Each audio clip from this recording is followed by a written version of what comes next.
una persona nunca puede dar lo mejor si se siente asustada. Hola Mario. Hola. Buenos días. ¿Cómo estás? ¿Qué tal? Muy bien, muy contento de estar aquí. Yo quería preguntarte, Mario, si crees realmente que el estrés en su justa medida puede ser bueno, pero que si nos pasamos con el estrés puede ser aterrador los efectos. Pues fíjate, la persona que realmente nos reveló el impacto del estrés en el ser humano fue el profesor austriaco Hans Selye. Él estudió en la Universidad Alemana de Praga y llevó a cabo toda su carrera de investigador en la Universidad McGill en Canadá. Entonces él distinguió perfectamente dos tipos de estrés. Uno de ellos necesario en la vida, para crecer, para mejorar, para desarrollarnos y para evolucionar. ¿Quién no necesita un estímulo para avanzar, para ir aprendiendo cosas nuevas, para hacer frente a nuevos retos, a nuevos desafíos? Pero él también detectó otra forma de estrés a la que dedicó muchos años de su vida, que es muy nociva para la salud. Es el distrés. Él utilizó las lenguas clásicas para mencionar eustrés, el positivo de escribir, y distrés, el negativo. El distrés es el estrés crónico, es decir, una forma de estrés sostenida que no deja espacio para que una persona se recupere, para que se renueve. Entonces, efectivamente, es una buena analogía la que tiene que ver con la condimentación de los alimentos, y es cierto que el distrés, el estrés negativo, es muy dañino para la salud, para las tres dimensiones: la dimensión del cuerpo, la de la mente y la dimensión anímica. Según los últimos datos del Ministerio de Sanidad, 2,5 millones de personas, de españoles, consumimos ansiolíticos y antidepresivos a diario. ¿Qué podemos hacer para que no sean tan necesarios los ansiolíticos? Porque vivimos más estresados que nunca, me parece. Sí, bueno, en medicina hay una palabra un poco rara que se llama etiología. Etiología quiere decir el origen de la enfermedad. Nosotros podemos tratar los síntomas, podemos tratar los signos de una enfermedad. Pero para eliminar una enfermedad, necesitamos conocer la etiología, el origen de esa enfermedad. Entonces, obviamente, los ansiolíticos, los antidepresivos están tratando los síntomas y los signos. Una persona que está con una ansiedad crónica, constantemente preocupada por el pasado, por lo que puede suceder, o una persona que está pues deprimida, viendo el aspecto oscuro de la vida, pues un ansiolítico, un antidepresivo le puede ayudar. Pero ¿qué hay en el origen? Desde mi punto de vista, en el origen hay dos cosas. Primero, la deshumanización brutal de la sociedad. Es decir, no nos tratamos como seres humanos, con esa dignidad, con ese respeto que corresponde a nuestra dignidad como seres humanos. Y en segundo lugar, desde mi punto de vista, es la separación de la dimensión espiritual de la existencia. Entendiendo por dimensión espiritual un sentido de trascendencia, es decir, la voluntad de reconectar con nosotros mismos a un nivel profundo, la voluntad de reconectar con los demás reconociendo la diversidad, pero en lugar de tolerarla o enfrentarnos a la diversidad, celebrándola. Y en tercer lugar, es la conexión, el encuentro con la naturaleza, con nuestra madre la naturaleza, es decir, no sometiéndola a nuestros caprichos ni a nuestras ambiciones y nuestra avaricia, sino sencillamente respetándola. Entonces, si nosotros cuidáramos esa dimensión más humana, si nos tratáramos con más cariño, con más cercanía, si supiéramos escuchar mejor, si verdaderamente pudiéramos entrar en el silencio, aprender a centrarnos, salir del barullo mental, si aprendiéramos a mimar un poco más a la naturaleza, a disfrutar lo que es un paseo por el campo, por un bosque frente al mar, necesitaremos muchísimo menos ansiolíticos y antidepresivos. Sí, desde luego. Sin género de duda. Desde luego.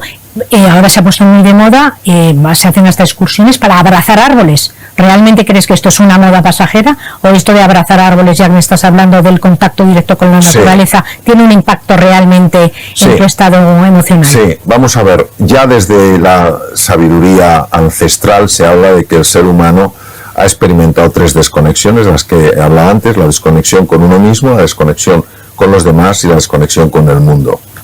Es decir, de alguna manera recuperar el sentimiento de unidad es precioso en el ser humano. Entonces, cuando tú te reconectas contigo misma, probablemente sientes como un abrazo, ¿no? Cuando te reconectas con los demás, ¿qué quieres? Abrazarles. Cuando te reconectas con la naturaleza, te gustaría abrazar a la naturaleza. Bueno, los árboles representan una parte preciosa de la naturaleza. Es decir, si nosotros entendemos que es un elemento simbólico, que representa ese deseo de recuperar la sensación de unidad, me parece un gesto precioso. Muy bonito. Como de hecho yo lo he hecho con frecuencia. Sí, claro. Vas abrazando. Hay un árbol. Mario abraza árboles. Sí, hay un árbol, un tejo en Inglaterra que tiene más de 2000 años y he estado unas cuantas veces ahí y por supuesto que ha abrazado ese árbol. ¿Notas algo? Después de dar ese abrazo, ¿en ti hay algo que cambia? Bueno, vamos a ver. El ser humano quiere llevarlo todo a la faceta intelectual. Ya. Y yo creo que hay cosas muy bonitas que son sensaciones que desafían el intelecto. Y por supuesto que noto sensaciones. Por supuesto que yo ese tejo, cuando yo pienso en ese tejo no pienso en algo ahí distante, un árbol que no tiene nada que ver conmigo. Pienso en algo que siendo distinto a mí no es tan distante. Pero llega un momento que ni abrazar árboles, ni el contacto con la naturaleza, ni todas el mindfulness y tal, nos hace suficiente impacto en nuestras emociones como para que no se nos cronifique el estrés. ¿Hay algo? ¿Nos puedes dar algún consejo para, antes de que se cronifique, paliarlo? Bueno, vamos a ver, si una persona cuida su dimensión física, si una persona cuida su dimensión mental y cuida su dimensión anímica, no tiene por qué hacerse crónico el estrés. Lo que pasa es que hay que plantearse qué entendemos por cuidar las cosas. Es decir, si yo no dedico un tiempo a lo largo del día pues a entrar en silencio, a hacer ejercicio, si no cuido lo que como, si no tengo relaciones de calidad, no establezco vínculos emocionales, pues la verdad es que no es raro que viva bajo el distrés. Lo que tenemos que tener en cuenta es una cosa que es muy importante. Las circunstancias pesan y las dificultades que experimentamos son reales. No podemos negarlas, no podemos ignorarlas. Tampoco podemos ignorar el poder que tiene el encuentro con otro ser humano, con la naturaleza, con uno mismo, en la transformación de las condiciones internas. Y las condiciones internas sí afectan a las circunstancias. Lo que sucede dentro de nosotros sí busca su expresión fuera de nosotros. Entonces, tenemos que ser muy cautos y no considerar que somos simples víctimas de las circunstancias, sino que somos co-creadores de la realidad. Y eso nos tiene que llenar de alegría, de ilusión y de confianza. Sí. Entonces nos tomaremos en serio el cuidado del cuerpo, el cuidado de la mente y el cuidado del alma. Pero luego llega el ámbito laboral, que es el que vamos a entrar ahora, y las encuestas dicen que el 73% de los españoles trabajadores padecen estrés. ¿Nos puedes dar algún tip para que durante nuestra propia jornada laboral, cuando estamos trabajando, que es eso que te acaban tu jefe te acaba de echar la bronca o no está de acuerdo con lo que has hecho y normalmente nos entra esa ansiedad, ese estrés que nos creemos ya incapaces de hacer las cosas? ¿Algún tip de estos así rápido para decir, venga, haz esto, fulano, y verás tú cómo baja tu grado de estrés de forma inmediata? Vamos a ver, la situación de burnout es una situación generalizada, o sea, no es que nos pueda venir el burnout, es que ya estamos ahí. Una parte muy importante de la población está en burnout o pueden caer en burnout, la situación está estar quemado. De hecho, la fase burnout la describió el profesor Hans Selye, se ha puesto de moda ahora, pero él la describió hace muchos años. Entonces, ¿qué se puede hacer en una situación de burnout? Primero describamos qué es el burnout. Burnout es una situación en la que una persona está experimentando ciertas cosas a nivel físico, a nivel mental y a nivel anímico. ¿Qué está experimentando a nivel físico? Agotamiento, mala salud, insomnio. ¿Qué está experimentando a nivel mental? Irritabilidad, tendencia al aislamiento, falta de ilusión por las cosas, falta de compromiso. ¿Qué está experimentando a nivel anímico? Un desconectarse con la vida, una falta de interés por la vida. Entonces, estas cosas se solucionan a 3 niveles. Primero, a nivel individual.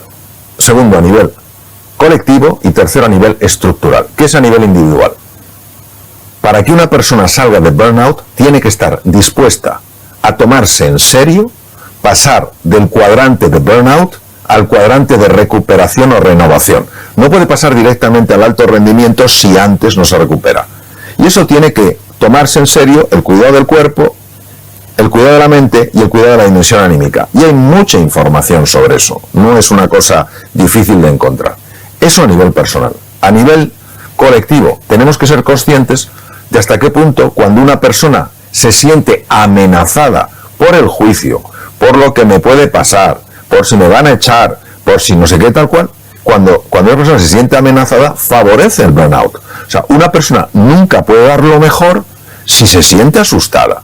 Entonces, todos podemos generar entornos amables, entornos donde las personas no se sientan constantemente vigiladas, donde las personas se sientan valoradas. Y a nivel estructural, ¿qué podemos hacer?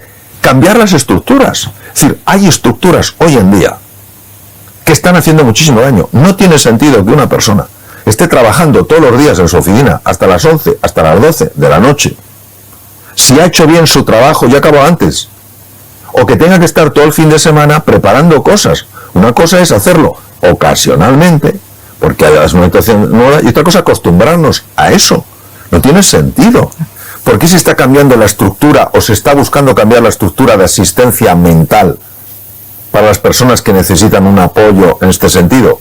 Porque se está empezando a hablar de la envergadura de la patología mental que hoy en día, si no se habla, ¿cómo se va a resolver? Entonces, claro que se puede hacer. Lo que no podemos caer es en la desesperanza, en la impotencia, o pensar ilusoriamente que alguien lo hará. No, cada uno tenemos que tomar nuestra parcela de responsabilidad y empezar a hacer cosas. ¿Hay algo que puedan hacer, aparte de hablar, como dices tú, hay algo que puedan hacer las empresas o los empleadores que reme a favor de sus empleados? Sí, ahora me gustaría hacer una distinción. Tan quemados pueden estar los empleados como los empleadores. Sí, sí. Es decir, que muchísimos directores y directivos están aguantando niveles de presión tremendo. Es decir, esto no son los de arriba sencillamente dominando a los de abajo. Es un proceso que afecta a muchísimas personas en los distintos niveles de una organización. Es decir, tanta ayuda necesita muchas veces para estar bien el empleador, como comentas, como el empleado. Entonces, ¿qué se pueden hacer? Se pueden hacer muchas cosas. Por ejemplo, hay una empresa que lo que ha hecho es, antes de empezar la jornada laboral, ha habilitado un espacio para que las personas que quieran puedan practicar durante 10 minutos mindfulness antes de empezar a trabajar. Y es masivo el número de personas que se apunta. Hay empresas que están ofreciendo opciones mucho más sanas para comer, hacerlo más fácil. Hay empresas que han decidido que a partir de cierta hora ya no se está en la oficina. ¿Hay alguna medición que indique que ese rendimiento ha subido, que están más felices?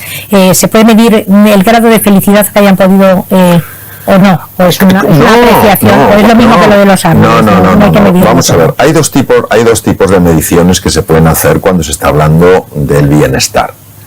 Hay una medición que es una medición puramente psicológica, es decir, tú le das un test a una persona y te dice cómo estabas antes y cómo estás ahora. ¿Ha habido un cambio? Y te dice sí o no, lo que se llama qualia, es la experiencia interna. Hace años esto no se valoraba, hoy ¿cómo no se va a valorar? Si una persona meditando está mejor, ¿por qué no se va a valorar eso?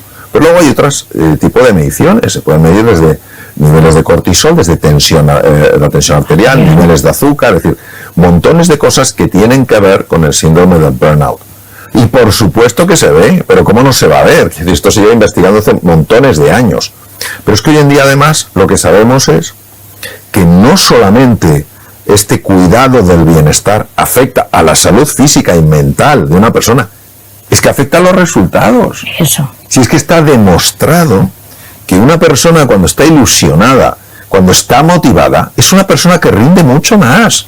Y que cuando una persona está asustada, se siente llena de ansiedad o ha perdido la esperanza. Se bloquea.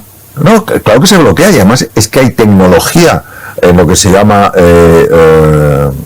neurociencia afectiva que permite ver con cámaras muy sofisticadas cómo realmente la conexión entre el mundo emocional, el mundo afectivo y el mundo intelectual es una realidad innegable. La persona ilusionada es una persona que rinde más, la persona desmotivada rinde menos. Es más, se ha demostrado, por ejemplo, y esto es un dato verdaderamente brutal, que personas que están habitualmente en distrés, en burnout, son personas que pierden población neuronal que no tendrían que perder. Mueren neuronas. Y bueno, ¿cómo es posible que más neuronas? Sí, pues neuronas porque cuando hay distrés o hay, cuya expresión es el burnout, la palabra científica es distrés, la palabra más popular es burnout, hay una liberación de una hormona en la sangre, de la que llevo hablando montones de años, se llama el cortisol. Pero es que además sube los niveles de un neurotransmisor, de una sustancia cerebral, un mensajero cerebral, que es un neurotransmisor excitador, que se llama el glutamato. La combinación en el cerebro de niveles altos de cortisol y niveles altos de glutamato hace que entre masivamente calcio en la célula nerviosa, en la neurona. Y esa entrada masiva de calcio activa, fíjate lo que te voy a decir, activa el gen de la apoptosis, que es eso, el gen del suicidio celular. ¿Hasta qué punto lo mental afecta y lo afectivo se materializa? Y de la misma manera que esa cronicidad en el estrés, ese distrés que lleva burnout, destruye población neuronal, también, y esto, el primero que lo intuyó, no lo puedo demostrar, era Cajal, nuestro gran premio Nobel, es que cuando una persona está ilusionada, cuando una persona está motivada, hay células madre en el cerebro que se convierten en neuronas. Es decir, una persona se vuelve más inteligente, más creativa, más emprendedora, pero necesita ese estímulo, necesita esa ilusión, necesita esa pasión, ese entusiasmo. Por eso el gran Cajal, porque vamos, o sea, tendría que haber un museo para don Santiago Ramón y Cajal. Cajal decía, todo ser humano, si se lo propone, fíjate, no está hablando, no, es que yo no puedo hacer nada, no, si se lo propone, puede ser escultor de su propio cerebro. En aquel momento pensaban que Cajal hablaba metafóricamente. Cajal intuía algo que no podía mostrar con la tecnología. Hoy la neuroplasticidad es un hecho. Es un hecho, claro que sí. Como es un hecho que tenemos un segundo cerebro en el intestino con 100 millones de células nerviosas y que está directamente relacionado con el cerebro y que fíjate tú si nos afecta, que cuando dices la expresión se me ha cerrado el estómago, que viene, vamos, totalmente a colación del estrés, se me ha cerrado el estómago, se me ha hecho un nudo en el estómago. ¿Qué relación hay entre la salud mental y el intestino? Porque hace unos años era como, esto no tiene nada que ver. Sí, el primero que lo descubrió fue un profesor de gastroenterología, catedrático en la Universidad de Columbia en Nueva York. Y efectivamente los órganos tienen distintas dimensiones. El tubo digestivo tiene una dimensión que es muy clara, que es el procesamiento de los alimentos. Nosotros comemos cosas, el tubo digestivo se las arregla para desestructurar esas cosas como si hubiera un rompecabezas, y algunas piezas dicen, uy, esto tengo que dejar a marchar, y otras las tengo que absorber porque son fundamentales para la salud. Así se había entendido el tubo digestivo durante muchísimos años, hasta que se descubrió efectivamente que había millones de neuronas en el tubo digestivo que no funcionan independientemente del resto del sistema nervioso, sino que están en constante conexión a través de neurotransmisores, a través de productos químicos, a través de señales nerviosas con el cerebro intracraneal. Entonces, ¿cómo influye? Influye muchísimo. ¿Por qué? Porque el tubo digestivo tiene dos poblaciones de bacterias. Unas serían las buenas, los bacteridetes, y los otros son los malos, los firmicutes. Dentro de los bacteridetes tenemos las bifidobacterias y los lactobacilos. Entonces, ¿qué hacen los buenos? Los buenos están intentando proteger la barrera intestinal para que no entren productos tóxicos. Porque si entran productos tóxicos, llegan al cerebro y lo inflaman. Y la inflamación cerebral está asociada a cuadros como la ansiedad y la depresión. Cuando empiezan a ganar los malos, los firmicutes, entonces los bacteridetes ven reducida su acción y empiezan a colarse productos tóxicos que producen inflamación cerebral y son, al parecer, una de las causas de enfermedad de Alzheimer. Aunque es una enfermedad compleja, uno de los factores puede ser eso. Entonces, tú fíjate que cuando una persona está muy estresada, lo primero que se produce es una parálisis del tubo digestivo. Se le quitan las ganas de comer. O si tiene ansiedad, a lo mejor come demasiado, y eso tampoco es bueno para el tubo digestivo. Entonces, el balance se va perdiendo y el segundo cerebro, el cerebro entérico, el tubo digestivo, empieza a funcionar de una manera errónea, y esto repercute en el cerebro. Entonces, bueno, podemos estar horas hablando de esto, es un tema apasionante. Por eso es tan importante cuidar la salud del tubo digestivo, y por eso se me ha olvidado decir que los buenos, los bacteridetes, fundamentalmente lo que necesitan es fibra. Los firmicutes, los malos, fundamentalmente lo que necesitan es azúcar. Claro. Más fibra y menos azúcar. ¿Y cómo podemos saber si se nos inflama el cerebro? ¿Hay algún signo externo que sepamos que se nos está inflamando? No, porque la inflamación, cuando uno dice, ay, se me ha inflamado la rodilla, se me ve la rodilla roja, caliente y abultada. Cuando hablamos de inflamación, a nivel cerebral hablamos de lo que se llama inflamación crónica de bajo grado. Y no solamente se produce en el cerebro, se produce en el corazón, en los vasos sanguíneos, páncreas, etcétera. Entonces, es un tipo de inflamación, es real que es inflamación porque hay células inflamatorias, porque hay cambios en la permeabilidad de los vasos sanguíneos, pero no es esta inflamación permanente. Sin embargo, por ejemplo, si se sabe con estudios más finos que sí hay efectivamente histológicamente esos datos inflamatorios, pero que a simple vista no se verían. Lo que sí vemos es la expresión de esa inflamación. Por ejemplo, la ansiedad y la depresión. La ansiedad y la depresión tienen un trasfondo en gran parte inflamatorio. Por eso, fíjate qué cosa tan sorprendente y tan bonita. Personas que han cambiado sus hábitos de alimentación y tenían un cuadro de ansiedad o de depresión, han mejorado de su ansiedad y su depresión hasta niveles sorprendentes solamente cambiando la alimentación. Toman más fibra. Claro, y dices, ¿cómo es posible? Porque los bacteroidetes empiezan a ganar. A ganar la batalla. A ganar la batalla. Uno dirá, ¿pero por qué están los firmicutes? Bueno, pues porque tenemos gérmenes. Parte podemos entenderlo y parte no. Los firmicutes sí hacen algunas cosas favorables, favorecen la absorción de ciertas grasas, etcétera. Pero fundamentalmente, digamos que se portan bien siempre que no vean que hay debilidad en el otro sitio. Ya. Esto es como, por ejemplo, nosotros en la piel tenemos estafilococo dorado. Estafilococo dorado es coagulasa negativa, no es patógeno. Pero si hay una herida en la piel se transforma en coagulasa positiva, y las infecciones por estafilococo son las más peligrosas que hay. Pues igual, los firmicutes están ahí quietecitos mientras la población de bacteroidetes sea lo suficientemente grande. Si los bacteroidetes bajan, los firmicutes se crecen, empiezan a dominar y ahí tenemos problemas. Ya. Bueno, pues aparte de la alimentación, otra herramienta que tenemos que nos favorece muchísimo el controlar el estrés es la risa, tanto la risa real de Duchenne como la ficticia. Entonces, a mí me llamó mucho la atención, precisamente preparando esta entrevista, un experimento que hicieron en 2 universidades americanas, que seguro que conoces el experimento, que tenían que ver 2 grupos de personas, viñetas divertidas. Pero a un grupo le obligaban a tener el lapicero entre los labios y el segundo grupo entre los dientes, con la condición de que no pudiese tocar para nada el lapicero los labios. Entonces el cerebro se creyó, que es lo que quiero que me expliques ahora, cómo al cerebro podemos engañarle de esa manera, que simplemente forzando una sonrisa con un lapicero entre los dientes, el cerebro puede llegar a creerse que está feliz, y de qué manera esto es tan importante para mitigar a lo mejor síntomas de depresión y estrés, aparte de la fibra.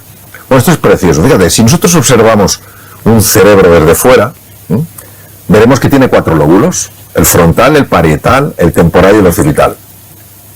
Pero hay una gran fisura, es muy interesante porque esta fisura, la mitad de esta fisura, es decir, de esta hendidura, le faltaba a Albert Einstein.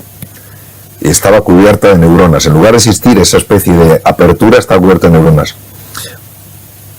Pues si tú esa fisura de Silvio, la separas, aparece el lóbulo escondido, el lóbulo invisible, el 5º lóbulo o ínsula de Ryle. Ryle fue el descubridor. La ínsula de Ryle es una de las estructuras más apasionantes del ser humano. ¿Por qué? Porque contiene el esquema entero del cuerpo. El mapa. El mapa entero del cuerpo. Y es uno de los mapas de los sentimientos. Es decir, la ínsula de Ryle es capaz de cambiar un pensamiento en un sentimiento. Pienso que no puedo, acabo sintiendo que no puedo. Y es capaz de hacer que el cuerpo reverbere con ese sentimiento. Pienso que no puedo, siento que no puedo, mi cuerpo no puede.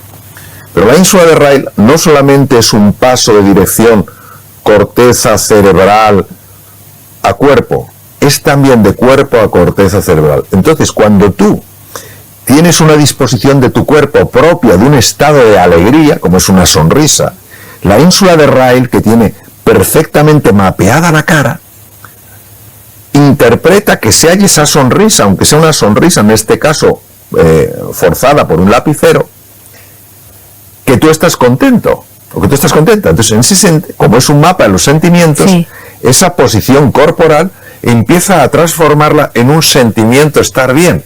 Y empiezas a pensar en las cosas buenas que hay en tu vida. De hecho, en estas viñetas, los que tenían el lapicero en los dientes las veían súper divertidas y los otros no. Claro. Siendo las mismas viñetas. Claro, porque ten en cuenta que la percepción es un fenómeno cerebral, es un fenómeno, es una creación mental. Si yo estoy alegre por la mañana, el desayuno me va a saber más rico que si me levanto triste. El café huele mejor. El café huele mejor, el té está más rico, etc. Entonces, ¿qué ocurre? Que no le damos importancia al cuerpo, y también somos cuerpo. No es que tengamos un cuerpo, es que también somos cuerpo. Por eso la nutrición, por eso el descanso, por eso la postura, el gesto y el ejercicio físico tienen tanto impacto en nuestra forma de sentir. Desde luego. Y todos estos pensamientos negativos que podemos tener tan recurrentes, ¿hay alguna manera para reconducirlos? Sí, por supuesto que sí.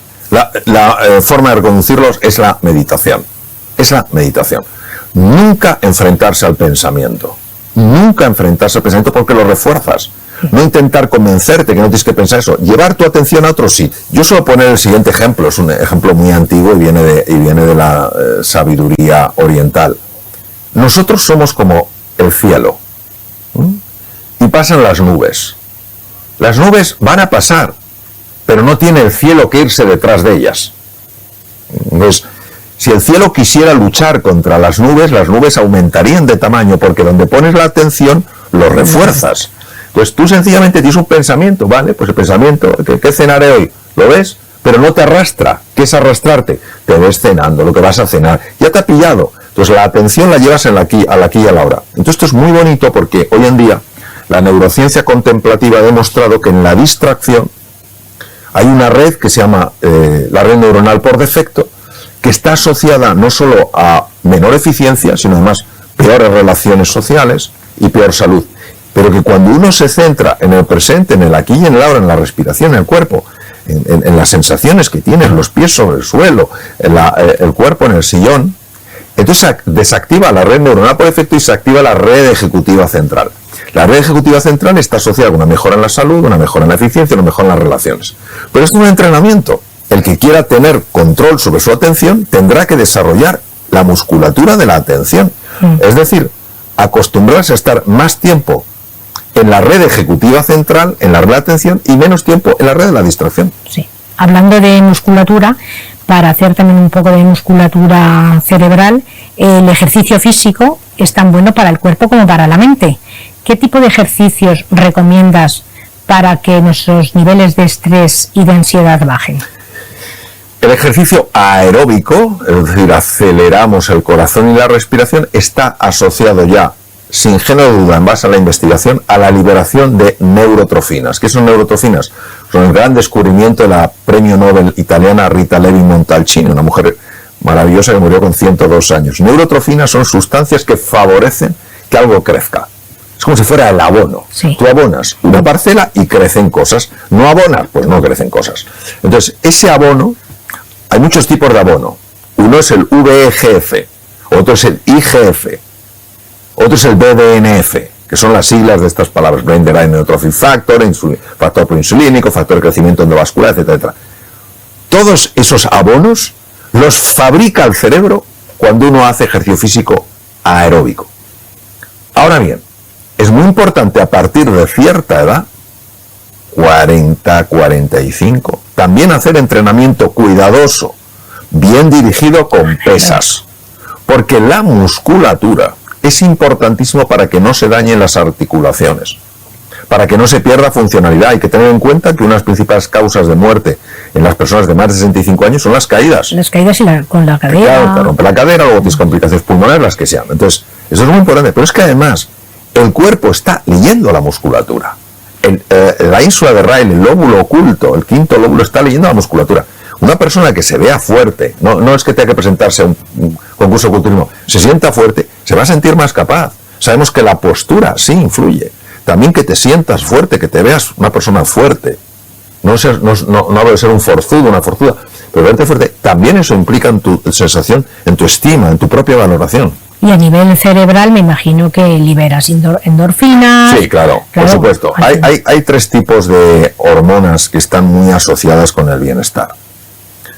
las endorfinas, que son opiáceos endógenos producidos por el cuerpo, la dopamina, que es una hormona muy involucrada con la ilusión, la serotonina, que es una hormona fundamentalmente asociada con estado de felicidad, aunque en algunos casos, pero esto no llevaría tiempo a hablar, puede aparecer en otros estados.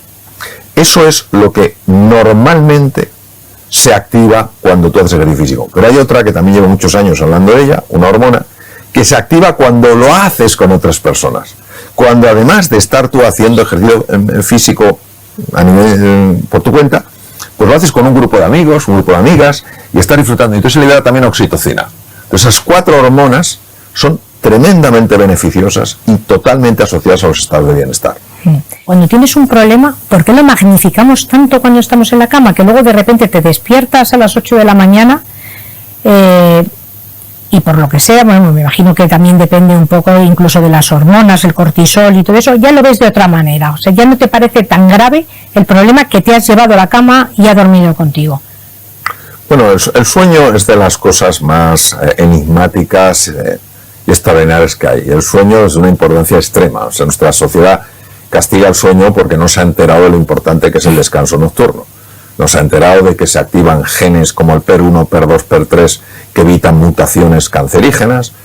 No nos hemos enterado de que se activa el parasimpático que se dedica a reparar el cuerpo, que se libera hormona del crecimiento, que lo que hace es favorecer la recuperación de los tejidos. Entonces, en general, pues nada, estamos viendo dispositivos que emiten luz azul a horas que no tenemos y bloqueamos la secreción de melatonina. Entonces lo primero que podemos hacer es reconocer la importancia que tiene el sueño. Y si tiene importancia el sueño, hay que vivir de acuerdo a lo que es importante. Por tanto, ni es aconsejable en absoluto ponerse a contestar emails, WhatsApps a partir de las 10 y media de la noche, ni ponerse a ver, ni poder ponerse a ver o consultar dispositivos móviles. Segundo elemento, no puede haber una cena copiosa, porque si hay una cena copiosa, el tubo digestivo le pones a funcionar cuando no tendría que funcionar. Y entonces, claro, roba recursos a nivel cerebral, que necesita, porque la actividad del cerebro por la noche es brutal. Entonces, es verdad lo que dices. Es verdad que la preocupación afecta directamente al sueño, porque el sueño es un proceso muy delicado. Entonces, ¿nosotros qué podemos hacer? A nivel físico, lo que debemos es no consultar dispositivo de emisión azul, cenar ligero, puede ayudar también no hacer ejercicio físico antes de dormir, pero sí dar un paseo, porque un paseo puede relajar bastante. Luego, asumir que cuando nosotros nos vamos a la cama con un problema, la memoria empieza a tomar ese problema y a incorporarlo en la memoria. Por eso es tan importante hacer un ejercicio de gratitud antes de acostarse.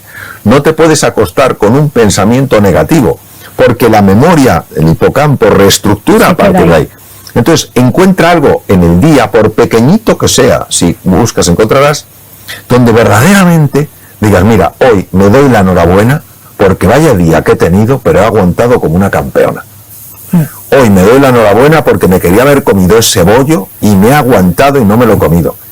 Y acaba con un pensamiento positivo. Parece una tontuna, pero es que no lo es. Y luego, si hay un problema, que dices tú, es que tengo este problema, mi recomendación es la siguiente. ¿Por qué tendemos a llevarlo a la cama? Porque como en el sueño perdemos el control, eso no nos gusta nada. Entonces lo que recomiendo es, lo apuntas en un papelito, lo más pequeño que encuentres, si encuentras un confeti y te cabe ahí, un granito de arroz, claro, como hacen. Un granito de arroz. ¿Por qué? Porque si un problema así de grande lo puedes poner en un papel así de pequeño, imagínate el mensaje que estás dando al cerebro. Y esto parece una tontura, pero yo se lo comentaba a algunas personas y les ha funcionado decir. Pues nada, hay que ponerlo en práctica, pero ya. Y luego también la apariencia física. O sea, cuando tú tienes estrés, se te deshidrata hasta más la piel, te salen canas, arrugas. O sea, ¿nos puedes dar algún consejo para sentirnos más lozanos y guapos? Sí, vamos a ver. El estrés crónico, el distrés, utilizando terminología del profesor Hanseli, y recordando que es el causante del burnout, está asociado fisiológicamente, es decir, a nivel de funcionamiento, con lo que se llama un aumento del estrés oxidativo. Esto quiere decir, Cuando uno coge una carretera de peaje, llega más rápido a los sitios, pero tiene que pagar un precio. Nosotros, para poder, en nuestro metabolismo, nuestra obtención de energía, para poder utilizar oxígeno, que nos da muchísima más energía que si fuera metabolismo anaeróbico, tenemos que pagar un peaje, y ese peaje se llama radicales libres. Radicales libres son sustancias muy dañinas para el organismo, pero muy controladas por el organismo, porque tenemos encima sustancias químicas que las bloquean, ¿vale? Cuando los radicales libres superan un determinado nivel, como son moléculas inestables, que en la corteza, en el anillo externo les falta un electrón, tienen que robar electrones de otras moléculas, y entonces golpean moléculas para desestabilizar y robar las electrones y las convierten en radicales libres. Adivina dónde golpean. Pues uno de los sitios que golpean son las fibras de colágeno y de elastina de la piel, con lo cual producen ese deterioro de la piel, pueden producir procesos malignos, etcétera, etcétera. Entonces, el estrés oxidativo, ese envejecimiento, parte de la misma raíz. Es una expresión más, en este caso, a nivel bioquímico. Bueno, Mario, para nosotros realmente ha sido un orgullo tenerte con nosotros. Gracias. Como maestro, para ayudarnos a ser un poquito más felices, para tener un poquito menos de estrés, y nos alegra muchísimo que te hayas pasado a este lado, que aunque hayas dejado de ser cirujano de órganos, que hayas llegado a nuestras vidas reparando almas. Muchas gracias. Muchísimas gracias, Mario.